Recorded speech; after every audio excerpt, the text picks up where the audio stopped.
Tayong mga Pinoy ay sadyang mahilig sa mga party at handaan. Kaya kahit medyo matagal nang tapos ang selebrasyon ng New Year, tuloy pa rin ang kasiyahan. At ang isang bagay na di kadalasang nawawala sa anumang okasyon ay ang inuman. Pero alam nyo ba na mapanganib sa kalusugan ang labis na pag-inom at maaari pa itong maging hadlang sa mga plano natin?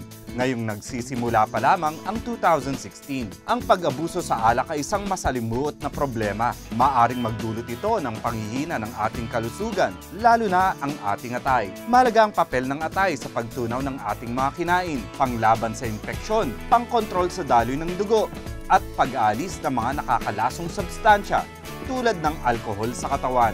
Kaya naman, kapag inabuso natin ang pag-inom, tiyak na malaking pinsala ang mangyayari sa ating atay. Kaya tulungan nating alagaan ito, bawas-bawasan natin ang pag-inom at ugaling uminom ng Livermarine. Ang Livermarine ay isang dietary supplement na nagtataglay ng silimarine at sodium ascorbate.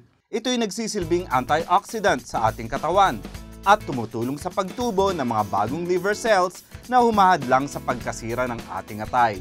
So be worry-free this year with any liver diseases. Enjoy a healthy life with a healthy liver this 2016 with Livermarine.